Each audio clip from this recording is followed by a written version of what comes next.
Bonjour, ravi de vous retrouver pour ces contrepoints de la santé consacrés à un sujet aussi majeur que complexe et évolutif, la bioéthique. Le projet de loi de bioéthique a été adopté en première lecture à l'Assemblée nationale le 15 octobre dernier à une très large majorité, 359 voix pour, contre 114 contre. Mais l'histoire n'est pas terminée. Ce texte va être examiné par les sénateurs en janvier et ne devrait être définitivement adopté en principe qu'avant l'été. Donc on a encore un peu de marge. On l'a dit, la loi de bioéthique ne concerne pas que la PMA. Les enjeux sociétaux, scientifiques et médicaux sont beaucoup plus vastes qu'on en juge. Le diagnostic préimplantatoire et son extension ou non, l'accès aux origines en cas de don de gamètes par un tiers donneur, les tests génétiques dits récréatifs, les tests préconceptionnels, la recherche sur l'embryon. Faut-il en créer des embryons pour la recherche? Faut-il autoriser le clonage et les embryons chimères? Ce mot chimère fait peur.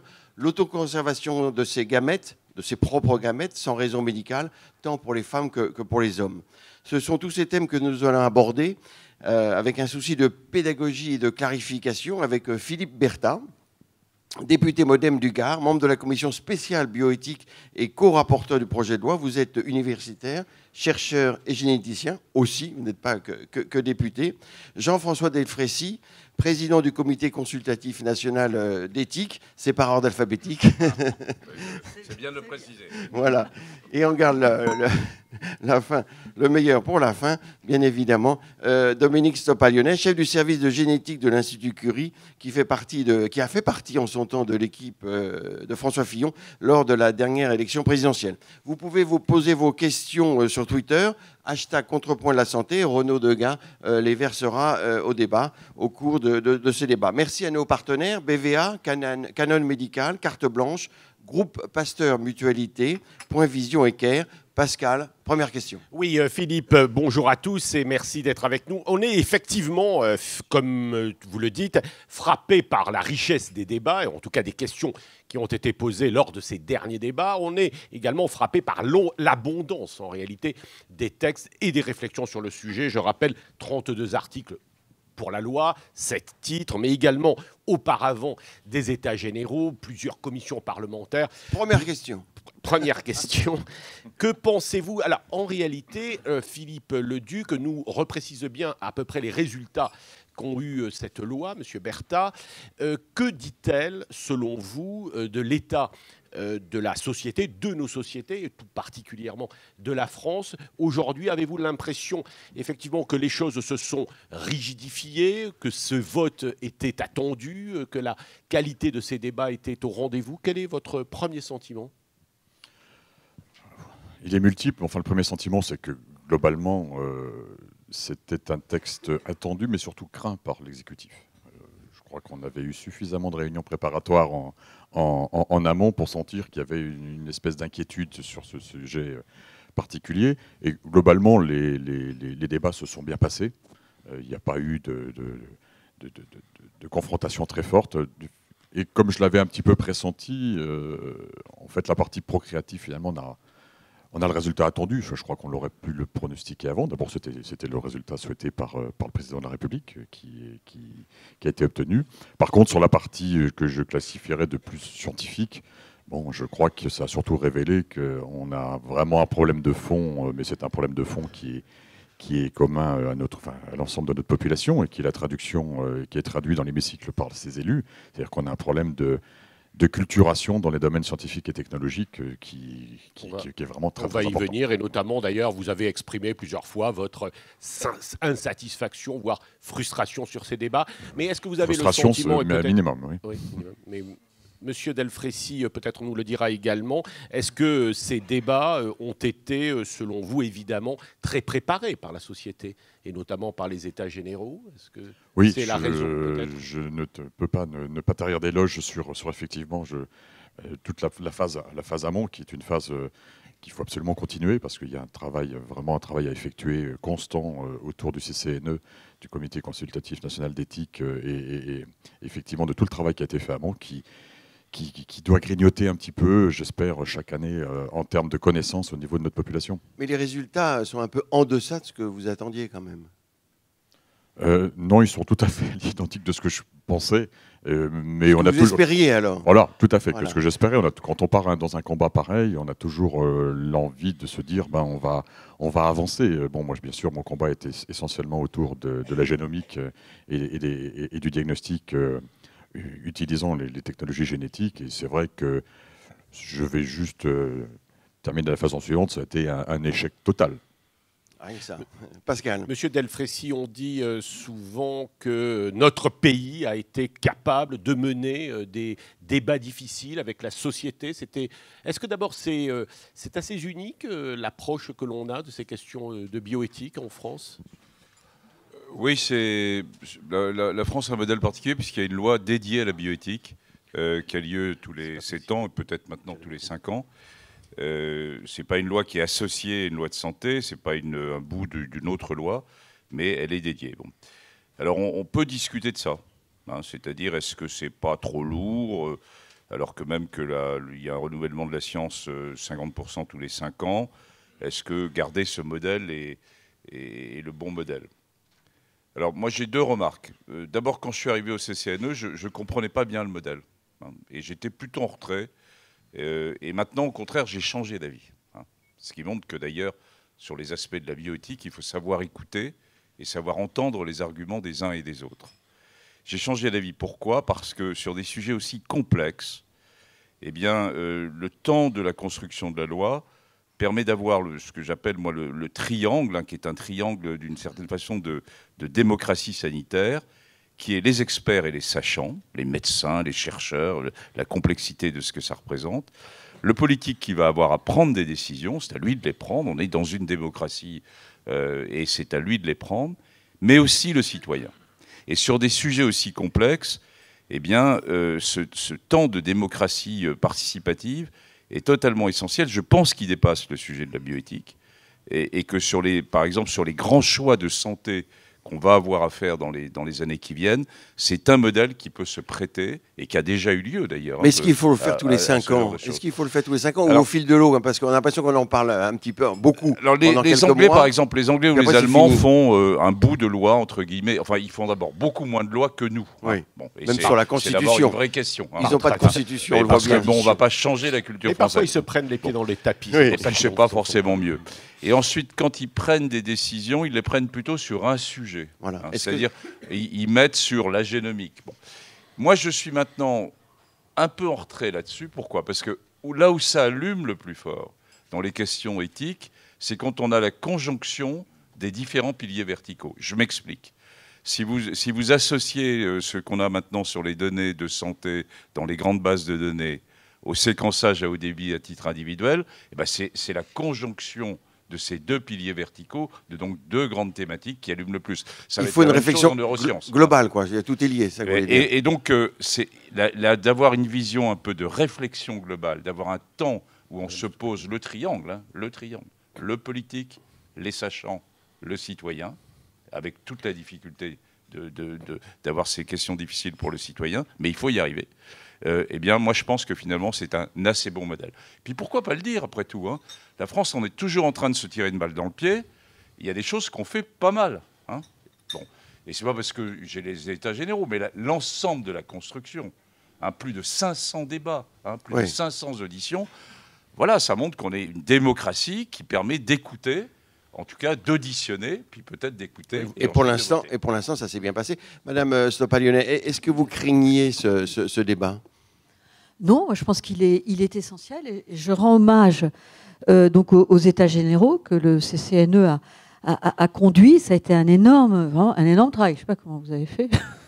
La vie 129, c'est quand même quelque chose, c'est un pavé plein de ressources, plus tout ce qu'il y a sur le site. Et je pense que l'importance de la participation des citoyens montre l'importance donc de la nécessité d'un débat public.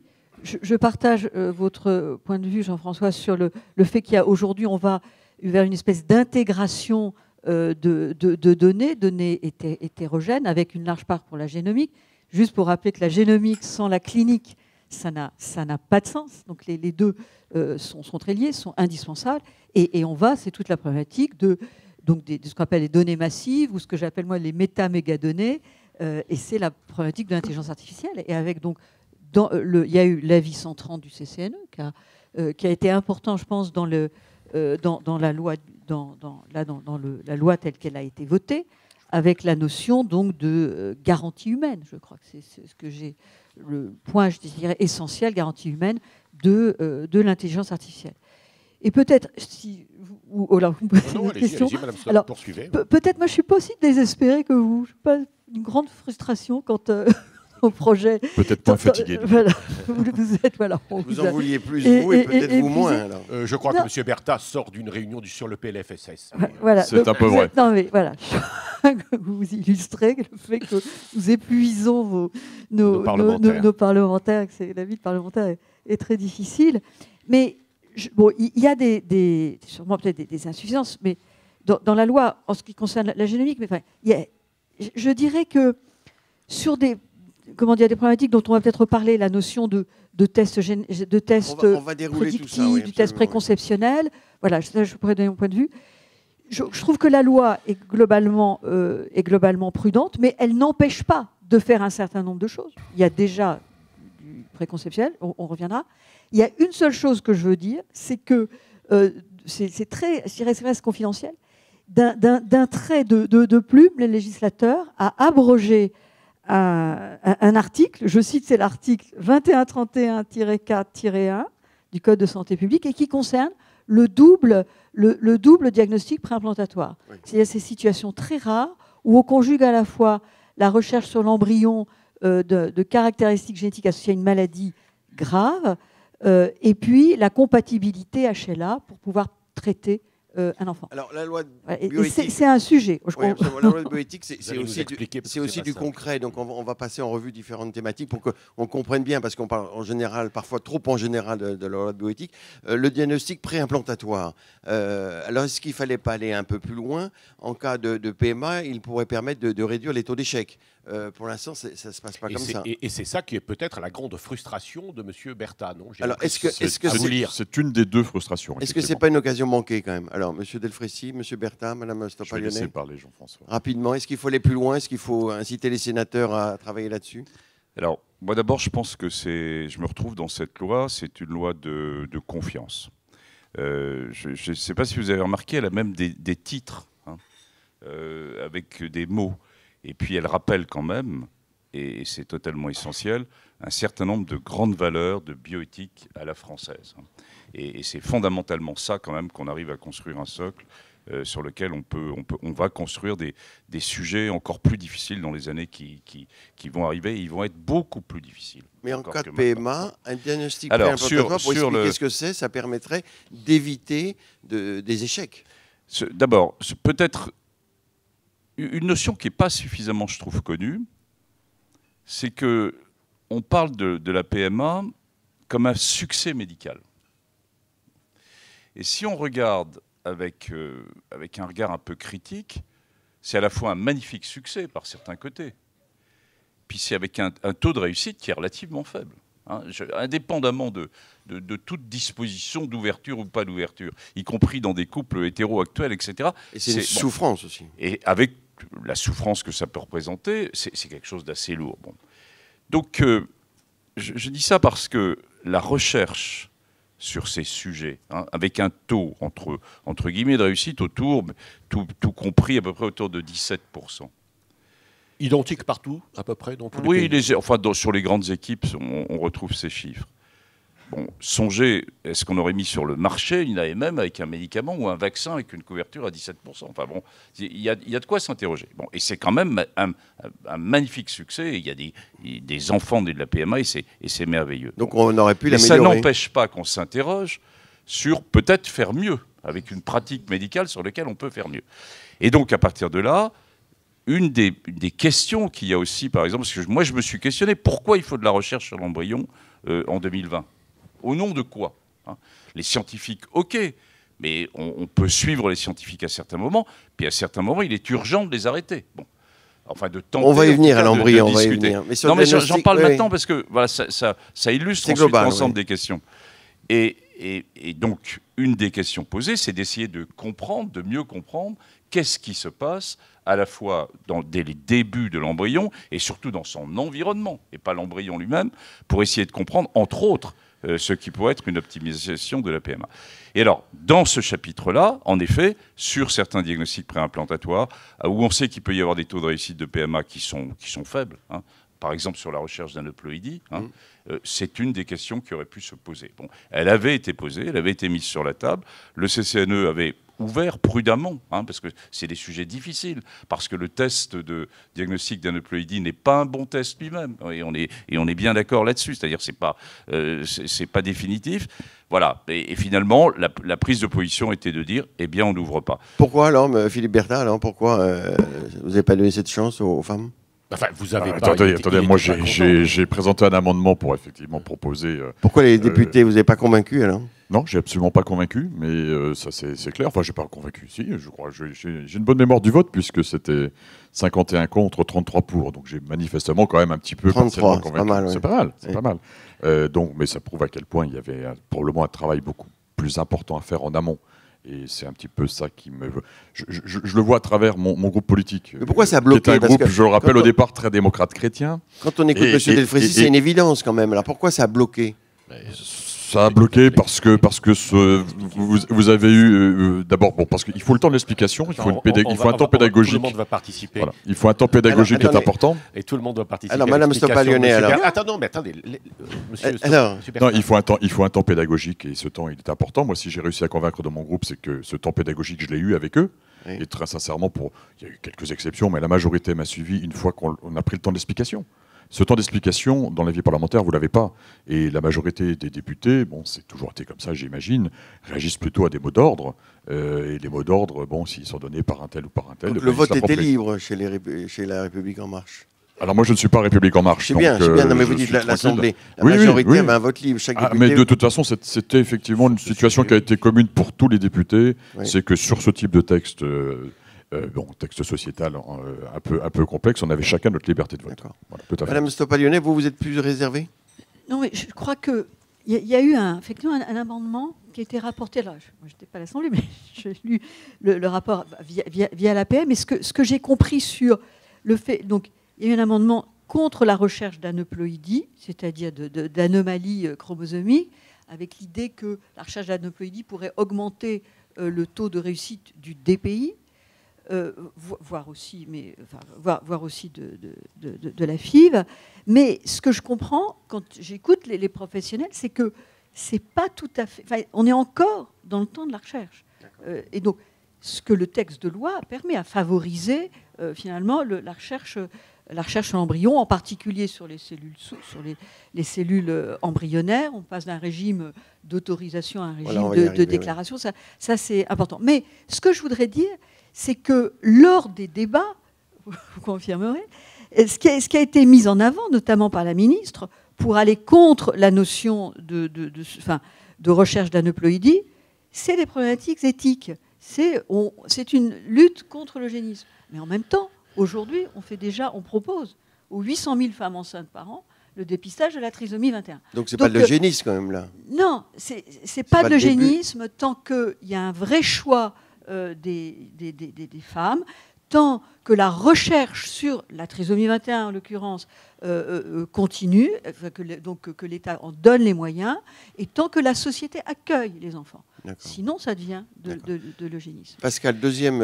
Oui, simplement pour terminer, M. Berta, là où on vous a compris, c'est que, en fait, en plus vous vous intéressez beaucoup aux maladies rares, Et d'un côté, effectivement, on essaye de lutter contre les maladies génétiques, et d'un autre côté, on ne se donne pas tous les moyens pour éviter de faire naître des enfants avec des anomalies génétiques. C'est ça. C'est le grand paradoxe. On est engagé depuis juillet 2018 dans le 3e plan national des maladies rares, dont la priorité est effectivement le raccourcissement du temps diagnostique de la maladie rare, qui est en moyenne de 5 ans d'errance diagnostique dans ce pays.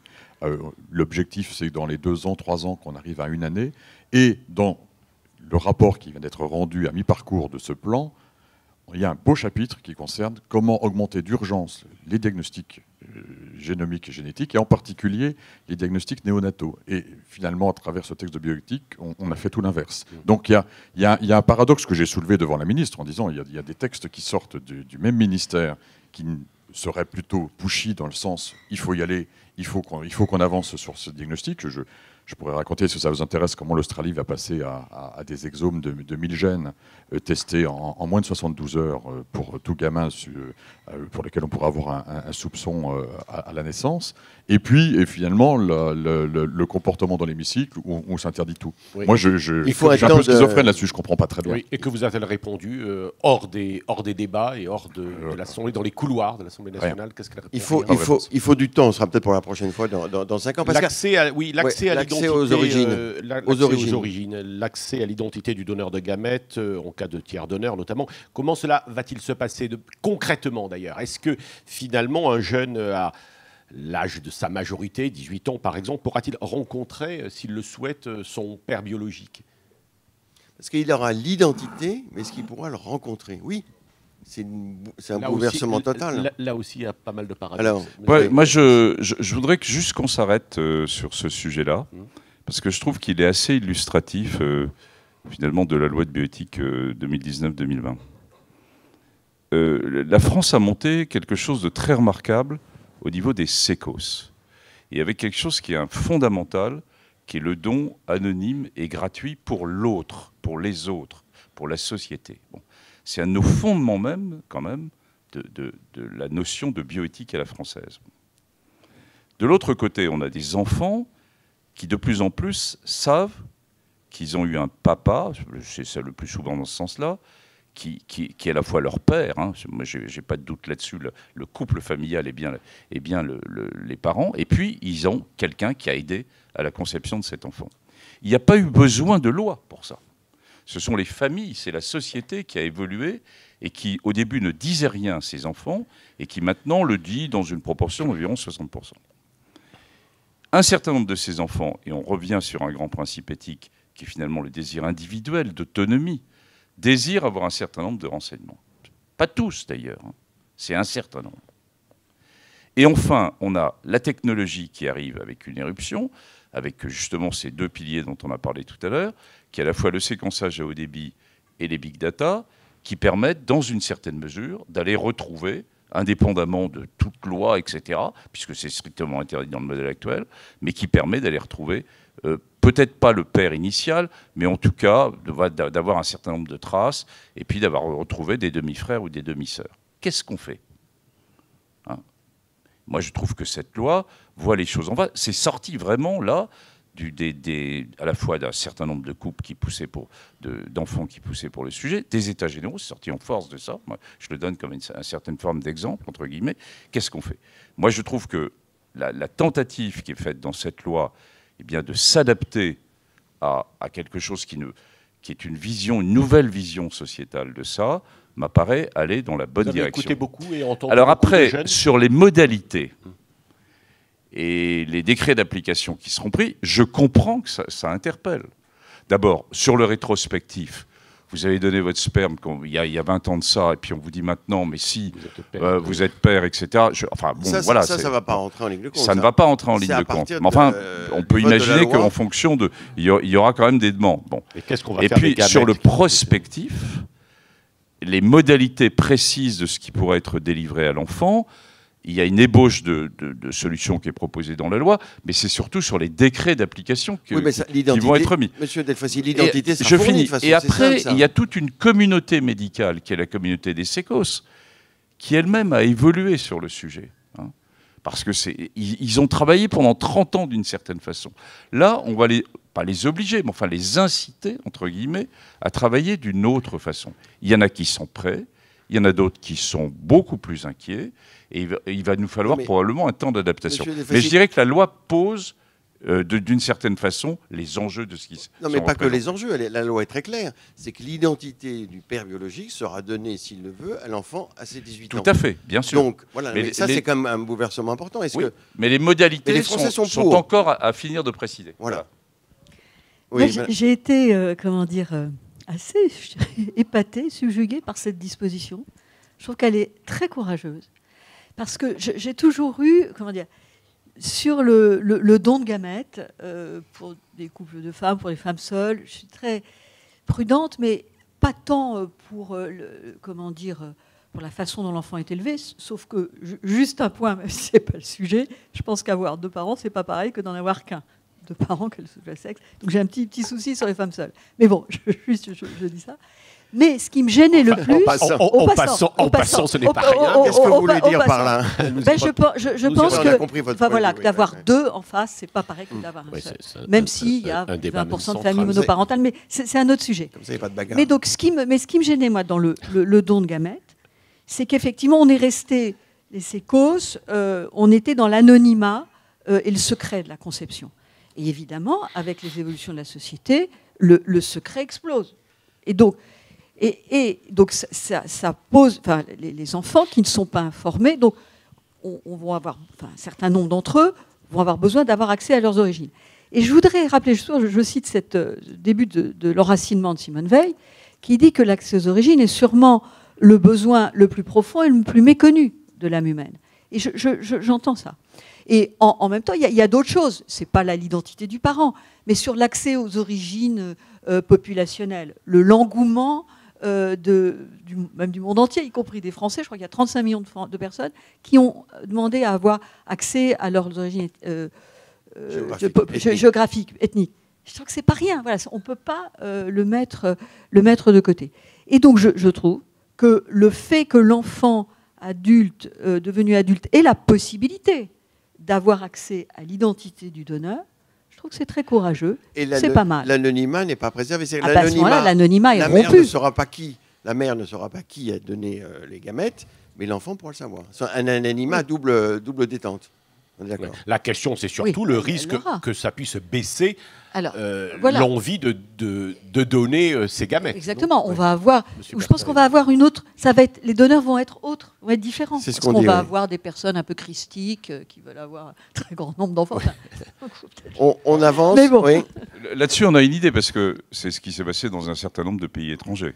La France arrive avec un certain décalage quand même sur le sujet. Et après les mises à disposition qui avaient été faites, par exemple en Hollande ou en UK, il y a une baisse initiale du nombre de donneurs. Et puis ensuite, on voit après 18 mois, mais il faut une vraie politique d'information. C'est-à-dire que ce type de décision gouvernementale doit s'accompagner d'une politique d'information, plus large d'ailleurs que sur ce sujet-là, mais entre autres sur ce sujet-là. Et ensuite, on voit une remontée progressive des donneurs, avec un profil différent. Dernière question, combien, pour avoir les bons repères, combien aujourd'hui en France on a de donneurs de spermatozoïdes et d'ovocytes à peu près? Monsieur Bertin. Non, alors je ne sais pas si mes chiffres sont bons. En tout cas, déjà, ce qu'il faut retenir, c'est que c'est très très peu. 400 puisqu'on parle de une quarantaine de dons d'ovocytes annuels et puis 300 donneurs de sperme. Donc c'est très très peu. Mais sur le sperme, il y aurait pas. C'est pour ça que nous faisons de l'information. Il n'y a pas de risque de pénurie, paraît-il, parce que les paillettes, on en a des milliers sur le sperme. Sur les ovocytes, c'est là où c'est un peu plus tendu, c'est ça? C'est vrai, tout à fait. D'accord. Alors, on va passer au test génétique dit récréatif, autre gros sujet. La loi les a interdits. Et donc, avant de vous poser la question, on va passer la parole à Odile Peixoto, parce qu'on a posé la question aux Français.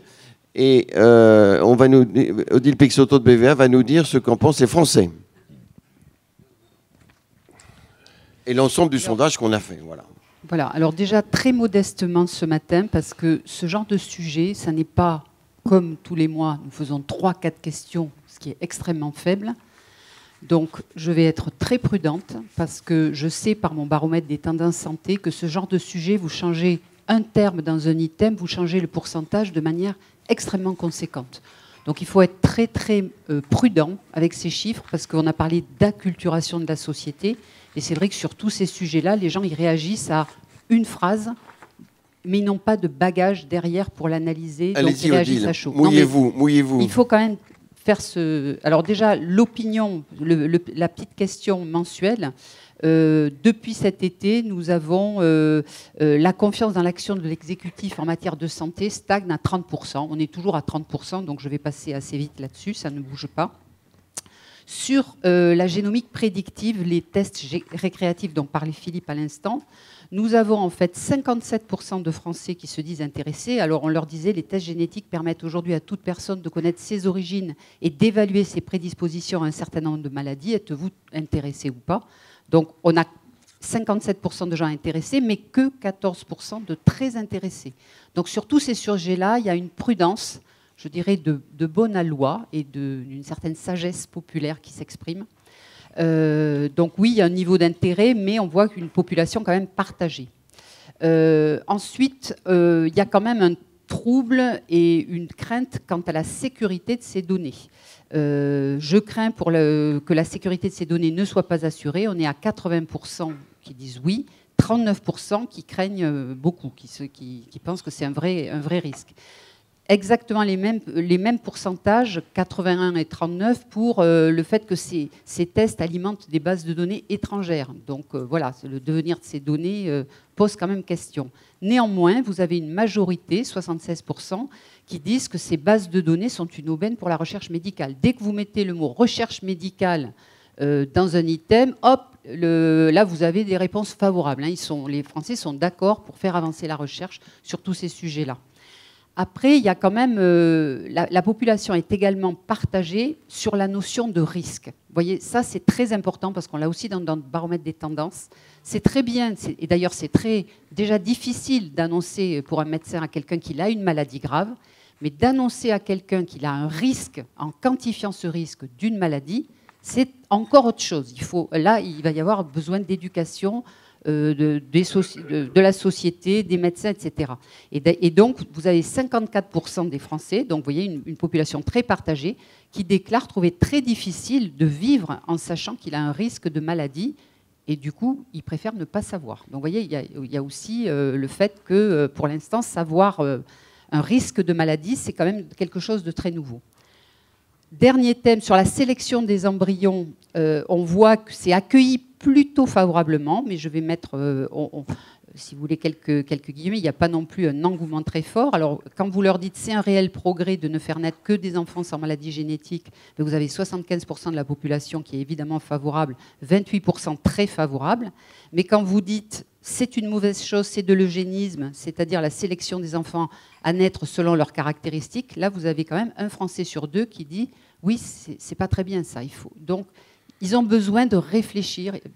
Je crois que le débat de ce matin le prouve, c'est-à-dire que les Français sont très sages et très éclairés. Enfin, ils ne sont pas encore éclairés, mais en tout cas, ils demandent à l'être. Et ils n'ont pas une opinion très, très tranchée. D'ailleurs, j'ai fait l'exercice de cumuler, parce qu'on a parlé, vous voyez, de globalité. C'est très bien d'avoir l'opinion sur un sujet, mais j'ai essayé de voir si les gens qui étaient favorables à la sélection des embryons, favorables aux prédispositions génétiques, tout ça, ça formait un bloc. Non. En fait, vous voyez, il y a un gros paquet d'indécis et selon le thème, vous allez avoir un petit peu de gens très favorables, un petit peu de gens très défavorables, mais vous n'avez pas une opinion très carrée, très cohérente sur ces sujets-là. Et je dirais que c'est plutôt une bonne chose, c'est-à-dire que les Français sont prêts à la réflexion.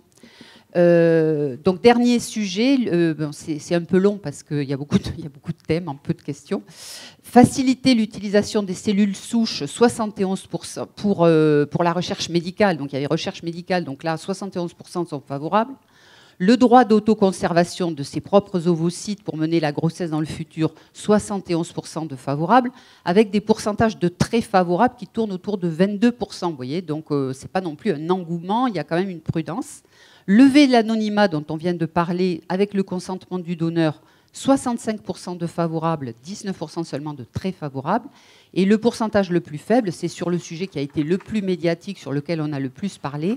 Autoriser la PMA, alors on était assez précis, hein, procréation médicalement assistée aux couples de femmes ainsi qu'aux femmes seules en France, avec une prise en charge par la sécurité sociale. 57% de favorables, dont 23% de très favorables. Donc vous voyez, une population qui est partagée sur tous ces sujets-là, qui est ouverte, mais je pense ouverte à l'acculturation. Voilà, absolument, c'est ce que vous disiez.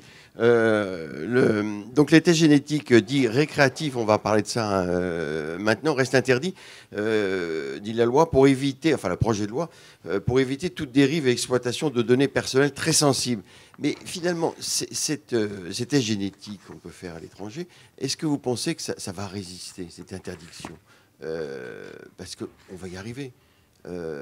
Alors aujourd'hui ils ne sont pas parfaits, aujourd'hui c'est à l'étranger, mais est-ce que c'est pas un risque de les laisser faire à l'étranger, quitte à ce que les données de santé nous échappent? Est-ce que ce ne serait pas mieux d'organiser ça un peu en France? Quel est votre point de vue?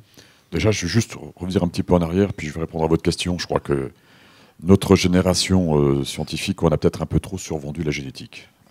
C'est-à-dire que... Et vous êtes généticien? Et je suis généticien. Et je suis peut-être, via mon école de l'ADN, peut-être tout petit peu responsable quelque part. C'est-à-dire qu'il faut vraiment expliquer qu'on n'a pas tout à attendre d'une lecture de 4 lettres AGTC, et qu'il y a bien d'autres choses aujourd'hui. On ne va pas parler d'épigénétique, on peut parler de plein de choses. Bref, je crois qu'il faut faire un petit peu machine arrière sur ce qu'on a peut-être trop survendu. Sur votre réponse, vous avez totalement raison. Aujourd'hui, si vous vous adressez à une société étrangère pour obtenir votre séquence, bon, la peine est connue, hein, c'est 3 750 € pour ceux qui l'auraient oublié d'amende. Mais vous avez raison, on voit bien les évolutions technologiques, on voit leur rapidité. Je ne vais pas moi dire que peut-être dans 5 ans, on sera capable de sortir la séquence d'un génome pour 50 € en 1 heure ou 2, n'est peut-être pas complètement extravagant. C'est ce que prévoient les sociétés, la plus grosse société américaine. Et pourquoi pas? Donc ça veut dire qu'effectivement, ce qu'il faut, c'est se préparer à ça et voir comment réagir dans notre pays à cela, c'est-à-dire comment l'organiser. Alors je n'oublie pas qu'il y a un plan... Bien sûr, France Médecine Génomique 2025, il y a peut-être d'autres stratégies. Les gens vont avoir envie de le faire. Je crois que ça sera comme ça. Donc il faut l'organiser. Donc il faut l'organiser. Et moi, je plaide pour une organisation à la française, avec bien sûr notre normatif bioéthique là derrière, et que ces données, je plaide aussi pour que ce soit des données de santé aussi, ça a été rappelé, ces données de santé doivent rester chez nous. Madame Stoppalione, Monsieur Delfrécy, rapidement, on a... Alors très rapidement d'abord, sur les tests récréatifs, je dissocierai ceux qui ne donnent pas des informations, des risques en termes de santé. Il y a l'accès aux origines, c'est autre chose, c'est un sujet un peu large dont on peut débattre. Sur l'ethnie, c'est ça, voilà, on vient. Exactement. Avec juste néanmoins un problème, c'est qu'aujourd'hui, on fait un test accès aux origines, 23andMe ou MyHeritage, et puis on peut cliquer sur un petit bouton, c'est « Est-ce que vous voulez en savoir plus, en particulier sur vos données de santé ?» Et alors là, ça peut être envoyé dans une autre société, donc les données sont exportées, séquençage, voire du génome entier, effectivement, ça coûte pas cher. Ce qui coûte cher, c'est l'interprétation. Et donc, ces sociétés, en fait, interprètent avec des algorithmes qui sont... Enfin, je ne veux pas faire procès des algorithmes. Le fait est que comment dire, il y a énormément à la fois de faux positifs d'interprétation, il y a des faux négatifs, mais il y a aussi des faux positifs de séquençage.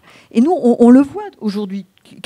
Aujourd'hui, tous les généticiens reçoivent des personnes qui demandent, auxquelles ces sociétés qu'on appelle en direct aux consommateurs dit ici, donc on dit, bah voilà, vous avez tel ou tel gène associé à telle maladie génétique. Nous, on a eu récemment un jeune homme auquel on a dit, il y a une altération du gène TP53 et une altération du gène APC. C'est deux situations rares, gravissimes, avec des risques de cancer très importants. On se dit, bon, pas de problème, ils se sont trompés dans l'interprétation, c'est un polymorphisme, machin. Puis pas du tout, on regarde, c'est vraiment des variants pathogènes. Et alors on se remet dans la droite ligne du diagnostic, on se remet sur les rails, on fait 2 prélèvements sanguins, et on regarde s'il y a ces altérations. Il n'y avait pas. Mais entre-temps, il nous faut un petit peu de temps, il nous fallait quelques semaines pour avoir le résultat bien fait. Je l'interroge, je lui demande... données cliniques. Est-ce que vous n'avez pas des saignements, notamment des saignements digestifs? Il a des saignements digestifs. Donc on est embringué dans une espèce de fuite en avant. coloscopie qui s'est avérée normale. Donc voilà, ça induit d'abord, bien sûr, une anxiété majeure chez ce jeune homme, des dépenses de santé, une mise à contribution de nos dépenses de santé. Est-ce qu'il ne faudrait pas mieux l'organiser en France? Alors, prendre le temps de bien l'organiser. Ce qu'il y a, effectivement, moi je pense qu'il faut continuer sur notre lancée. On a, la France a un système, je dirais, d'organisation des tests génétiques et de qualité, qui est, alors, c'est-à-dire qu'on a, comment dire, les éléments qui guident les tests en France, c'est l'information, c'est le choix des personnes, donc un vrai consentement. Choix, je préfère dire choix plutôt que consentement. C'est un accompagnement, c'est une prise en charge médicale, c'est pas de discrimination. Et puis, donc, c'est une sécurité des tests du fait de leur qualité. Donc, il faut continuer. Et je dirais, un point sur la loi, il y a une très bonne chose, c'est les conseillers en génétique. Les conseillers génétiques, ça avait été recommandé par le CCNE. Donc, c'est un exemple de transfert de compétences. C'est un nouveau métier. Ils ont un rôle très important dans l'information. Donc, simplement, il faut continuer. Il faut sûrement, évidemment, avoir plus de moyens. Mais on est encore au temps de l'épidémiologie génétique, au temps de la recherche. Et voilà, il faut Monsieur continuer. Delfrécy, c'est votre sentiment aussi? Oui, et dites-moi pourquoi on a employé ce terme de récréatif. D'où il sort ce terme de récréatif? Tout le monde l'emploie, oui. Moi, je regrette en fait que la loi n'ait pas été plus loin. Enfin, c'est pas moi qui regrette. Hein, c'est le CCNE. On a beaucoup discuté de ce sujet. On avait même réuni, je dirais, une bonne partie des généticiens français entre autres sur ce sujet. Pourquoi je regrette? Parce que ça vient d'être dit. C'est-à-dire que la technologie est là. Il va y avoir un processus très fort de commercialisation. Hein.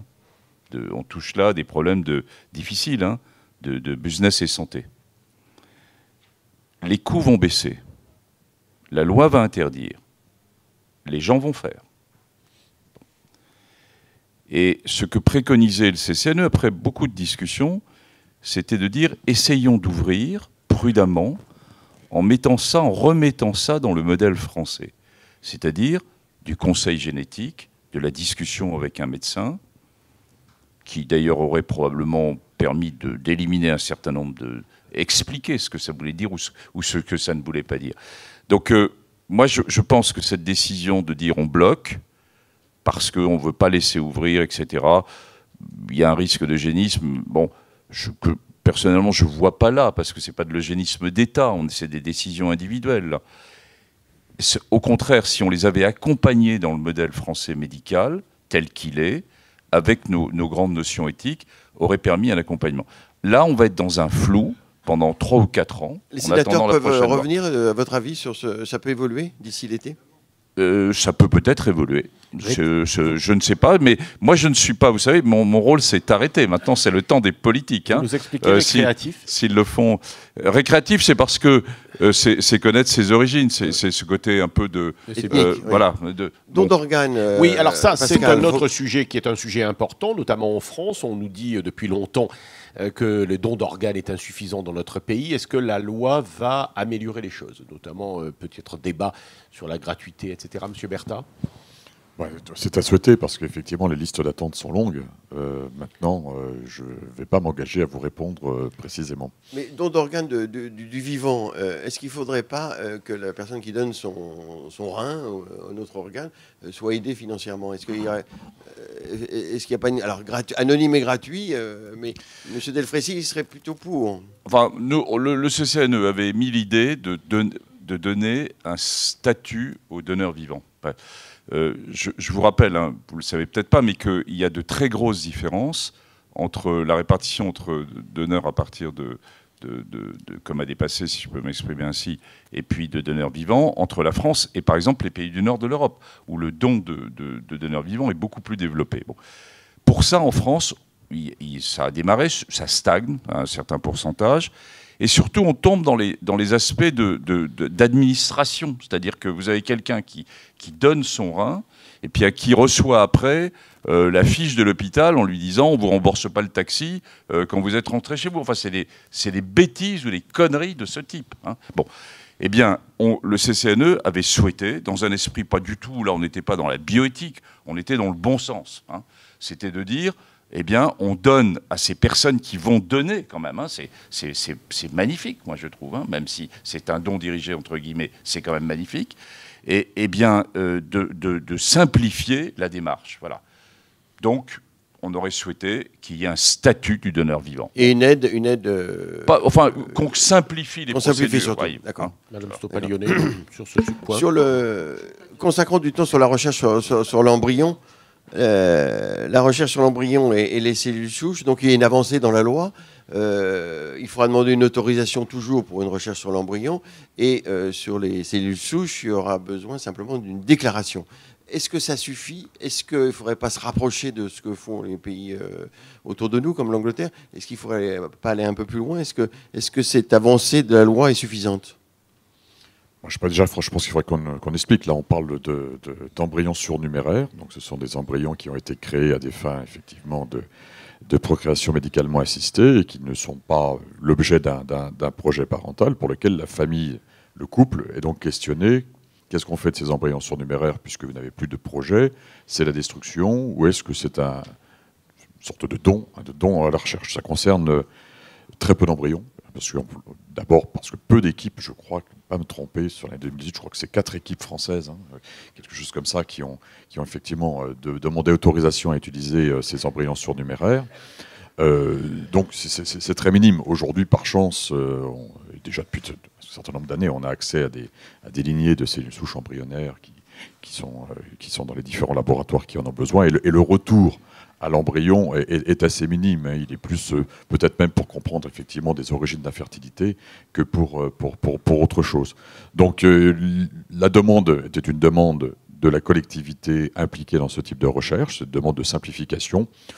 Je ne vais pas aller beaucoup plus loin, c'était éminemment souhaité parce qu'il y a dans notre société effectivement des points de blocage sur ce type d'études. Là, c'est un progrès. C'est un progrès parce que alors on ne va pas clamer que c'est aujourd'hui déjà la thérapie bien en place, mais que derrière la cellule souche embryonnaire, il y a quand même des espoirs thérapeutiques et avec quand même eu quelques exemples qui sont encore rares malheureusement, je pense. Le professeur Ménéché, je pense à la DMLA, etc. On a déjà quelques exemples de réussite et il faut pouvoir continuer pour pouvoir amplifier ces réussites et donc pour pouvoir continuer simplifier. Simplifier parce que je crois que je connais peu de collègues impliqués dans ce type d'approche et d'études qui n'est pas maille à partir avec des problématiques juridiques à un moment ou à un autre. Donc il fallait leur simplifier leur travail pour d'abord amplifier les réussites et puis bien sûr les laisser dans un état de compétitif par rapport aux pays étrangers. Et cette notion d'embryon chimère, alors ça fait peur, de mettre des cellules embryonnaires chez un animal, le développer, c'est des arguments contre la loi. On en est où? Est-ce que c'est un vrai risque? Est-ce que c'est illusoire, M. Delfoissy? Avant de vous répondre, je voudrais revenir quand même sur l'embryon et sur les cellules souches. Il y a un effort de clarification. Enfin, il faut bien comprendre que les cellules souches, soit d'origine embryonnaire, soit d'IPS, on est dans le domaine encore de la recherche. Hein. Bon, et c'est probablement une thérapeutique d'avenir, mais bon. L'endroit d'où elles viennent est un élément évidemment qui prête beaucoup à discussion. Mais c'est surtout où elles vont. Comment on les fait différencier? Alors, si on les fait différencier vers une cellule rétinienne, vers reconstituer un genou ou une épaule, je dirais tout va bien. On est dans un processus de construction médicale. Bon. Là où ça devient plus complexe, c'est les scientifiques iront vers ça. Hein, il ne faut pas se leurrer. C'est si on l'a fait différencier vers un spermatozoïde ou un ovocyte. Et qu'ensuite, à partir de là, on constitue un embryon de novo complètement artificiel. Bon. Et ce qui est intéressant, parce que je l'ai vécu, moi, dans la discussion au cours des États généraux avec l'ensemble des équipes, parce qu'on dit souvent les scientifiques n'ont pas de limite. Eh bien, en tout cas, sur les équipes françaises qui travaillent sur le sujet, ils ont réclamé un peu plus de souplesse pour travailler, mais ils ont réclamé également de la régulation pour ne pas aller, justement, parce que là, il y a une ligne rouge. Oui, enfin, on est bien d'accord. Oui, bien sûr. Enfin, vous savez bien qu'on pense qu'en Chine, par exemple, déjà, les digues sont Rompu. Non mais attendez, on n'est pas en Chine, on est en France. Hein. Bon. Ça n'avait On pas est en échappé France, à Pascal. Hein, ça, et, je vous rassure. Hein. D'accord. Bon. Et donc on a, si vous voulez me lancer sur la bioéthique à la chinoise, je peux m'y lancer. C'est point double zéro. Bon, ben, disons-le. Hein. Et puis c'est un pays qui va progresser au fur et à mesure. Mais là, sur ce point, je dirais, de pays d'un certain niveau, à la fois scientifique et de réflexion de bioéthique, pour nous tous, essayons de bien comprendre et de dissocier le problème d'où viennent les cellules souches et le problème de ce qu'on veut en faire.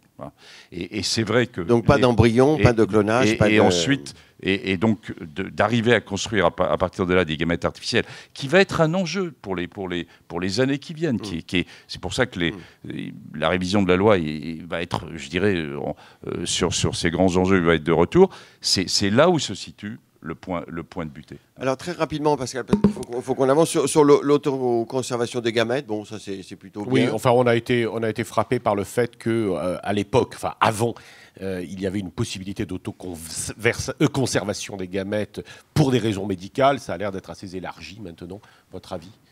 Est-ce qu'on n'est pas allé loin ? Est-ce que les structures privées doivent être exclues ? Moi, j'entends que des femmes, notamment, voyant avancer de façon inéluctable leur horloge biologique, veuillent mettre quelques ovocytes dans le congélateur. D'abord, moi je vais pas. Pourquoi pas ? Simplement, je suis un peu étonnée que ce soit pris en charge par l'assurance maladie. Je trouve que c'est pas rien, parce que c'est un choix personnel, c'est pas indispensable. Ensuite, c'est pas vraiment une garantie que ça marche. Et il faudrait pas que des femmes disent j'ai tout le temps puisque j'ai mes ovocytes dans le congélateur. Quelle proportion de succès, justement, on n'en parle pas beaucoup de ça, c'est taux de réussite. On dégèle et on implante. C'est quoi, un tiers ? Je veux pas m'avancer, mais c'est sûrement... c'est pas énorme. C'est moins de 50%. Hein, ouais, bon. Et puis, l'autre chose, en fait, la question, c'est comment la société permet aux femmes et aux hommes, hein, on oublie un peu les hommes dans cette affaire, d'avoir des enfants quand ils le veulent, et assez tôt, en particulier dans leur carrière professionnelle. Donc c'est peut-être ça, voilà. Mais alors rapidement, peut-être avant de passer la parole à Arnaud Degas, sur les tests préconceptionnels, qui est un sujet très, très important, où la sélection des embryons, comme la question a été posée dans le sondage BVA, les Français sont pour. Alors ça dépend en effet comment on leur pose la question tout de même. La loi est restée très stricte. Alors est-ce qu'il y a vraiment un risque d'eugénisme ? Est-ce qu'on ne peut pas l'encadrer pour aider ? Quel est le point de vue des députés ? Moi, j'aimerais déjà mettre de côté ce mot eugénisme parce que ça fait quelques centaines de fois que je l'entends, quelques jours, et je suis un petit peu fatigué par ce terme. Je vois bien les résurgences, je vois bien le background. Ça veut dire ce que ça veut dire, oui. Oui, mais c'est là, bon, enfin, en tout cas sur le combat qui a été mien sur ces dernières semaines, c'était sur une population limitée à peu près entre 250 et 300 couples par an, qui ont effectivement un problème majeur de pathologie génétique, soit à travers un premier enfant, soit lié à leur famille respective, pour lesquels effectivement on voulait faire un tri, bien sûr, d'embryons non atteints de cette pathologie et qui en plus pouvaient garantir un meilleur taux de succès par un nombre de chromosomes à peu près cohérent. Ça se limitait à ça. Alors si ça c'est de l'eugénisme, je ne comprends pas très bien. Non, mais justement, est-ce qu'on peut élargir ? C'est ça la question. Alors la question aujourd'hui, elle est posée. Bon, on a des grandes pathologies, je pense, bien sûr, monogéniques et génétiques. Je pense à la drépanocytose, je pense à la mucoviscidose, où nous savons que, par exemple, dans cette pièce, on va dire des chiffres, 1 sur 30, une personne sur 30 ou une personne sur 40 pour la drépanocytose sont porteurs de la mutation. Est-ce que c'est une information qu'il est bon de connaître ? Pourquoi pas sa majorité avant de se lancer dans un schéma préconceptionnel ? C'est la question qui est posée. Bon, aujourd'hui, la réponse est clairement non. Est-ce que les Français étaient pour ce que vous avez réuni dans la concertation de... Vous savez qu'on avait un comité citoyen dans le cadre des États généraux, qui était là pour, je dirais, critiquer le modèle, nous dire en permanence on ne comprend rien à ce que vous racontez, bon, et 22 personnes choisies un peu de façon totalement indépendante de nous. Et ils ont choisi de s'emparer de 2 questions. Et ils ont eu 2 opinions. L'une sur la fin de vie, qui ne fait pas partie de la loi de bioéthique, mais il nous avait paru que lors des États généraux, puisqu'on réunissait tout ça, il fallait parler aussi de ce sujet. Et puis l'autre sur l'utilisation des tests génétiques en préconceptionnel. Et la position de ce comité citoyen relevait à peu près du même type de résultats. Ça ne peut rien dire. Un pourcentage sur 22 personnes, on oublie tout de suite. Mais c'était dans ce sens-là aussi. Favorable. Favorable. Question de Renaud Degas. Oui, Renaud Degas, alors. Hop, un micro. Oui, merci. C'est une question qui revient en fait quasiment à l'introduction, lorsque vous avez parlé, monsieur le député, de problèmes d'acculturation. On l'a vu pendant toute la matinée, les questions sont au croisement scientifique, médical, éthique, philosophique, donc complexes. Comment faire aujourd'hui pour rentrer dans une amélioration de la culture des Français sur ces questions-là, puisque on l'a compris, c'est des questions qui vont être récurrentes. Je pense qu'il y a une question aussi sur l'IA qui arrive, c'est aussi scientifique et complexe. Comment faire pour faire monter le niveau en fait du débat démocratique dans la population? Premier niveau. Et le deuxième aussi, concernant la bioéthique, la population des professionnels de santé et des acteurs dans le système de santé qui ne sont pas forcément dans la recherche, mais qui sont les premiers interlocuteurs du citoyen, qui peuvent être interpellés à propos d'un diagnostic, et eux aussi peut-être un problème de formation et d'évolution des connaissances sur ce sujet. Est-ce que ce n'est pas un sujet qui doit rentrer aussi, celui-ci, dans une loi bioéthique? Alors très rapidement, il nous reste 5 minutes, un petit tour de table.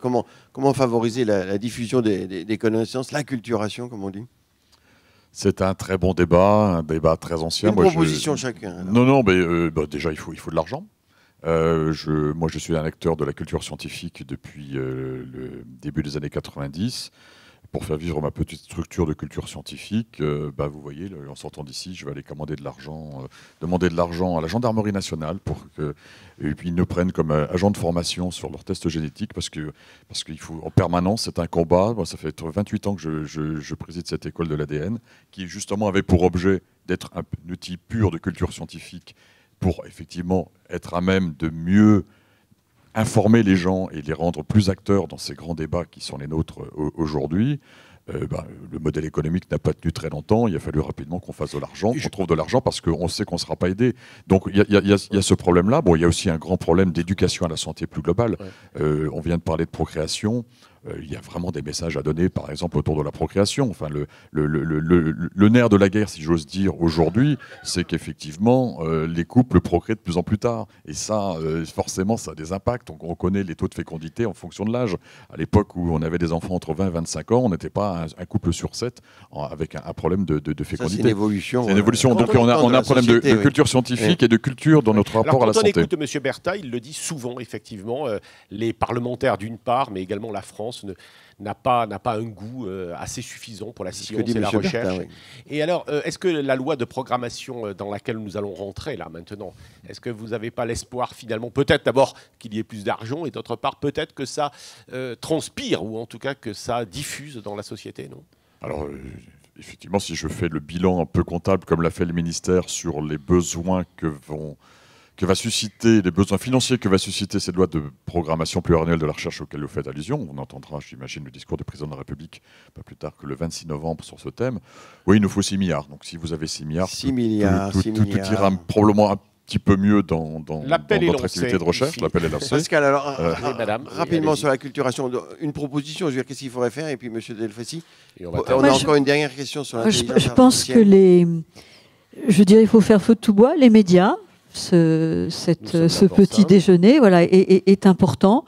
Mais je suis très étonnée. Il y a un très bon numéro, par exemple, de Pour la Science sur d'où venons-nous, que sommes-nous autour de la génétique, qui est très bien fait. Il y a des tas de choses. C'est le dossier novembre-décembre 2019. Oui, qui vient de sortir. Oui, il vient de sortir. Il est très bien fait. J'en ai acheté déjà 3 numéros parce que je le distribue. C'est bien, il n'y en a plus. Alors, vous avez confrères. Nous saluons nos confrères journalistes Pour la Science. C'est très bien. L'autre point, j'étais la semaine dernière à l'inauguration de la Maison des Sciences à Paris Sorbonne. Et donc c'est un truc formidable. Et j'ai compris qu'il y en avait au niveau dans les régions et interrégions. C'est pour former de façon continue les professeurs de sciences de la vie et la Terre. Donc des choses très importantes. Donc il faut. Je rappelle que tout ça est important. Jean-François Delfraissy, un mot, puis après une dernière question sur l'intelligence artificielle. Allons-y. Non, le CCNE, indépendamment je dirais de la loi ou à côté de la loi, a décidé de s'engager dans cette vision-là. C'est-à-dire qu'on est en train de construire pour les 5 ans qui viennent, mais c'est d'ailleurs une des propositions aussi de la loi, hein, donc c'est pas tout à fait indépendant, de poursuivre l'effort de discussion et de débat au niveau du territoire français. Alors comment on va faire ? Je ne sais pas encore.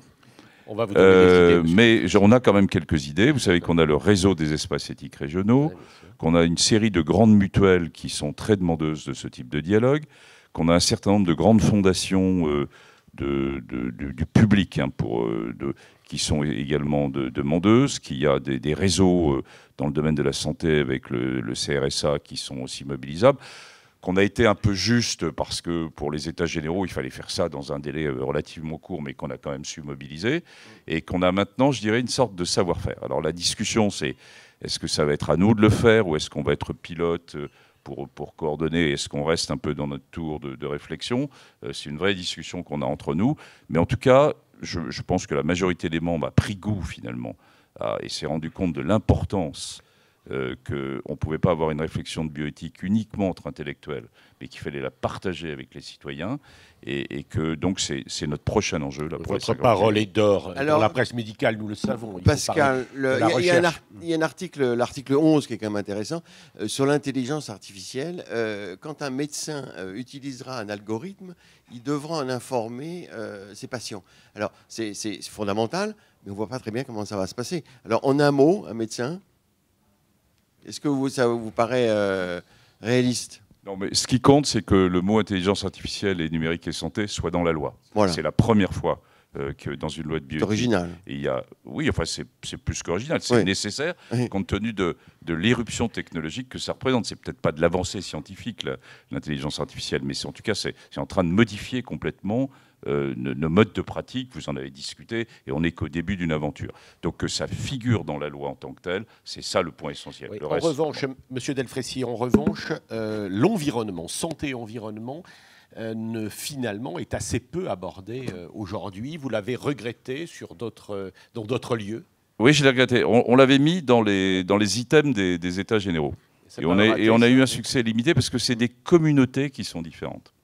La communauté de l'environnement n'est pas la communauté de la santé, à la fois au niveau des professionnels, mais aussi, par exemple, des associations diverses et variées. Et Dieu sait qu'elles sont puissantes dans le domaine de l'environnement.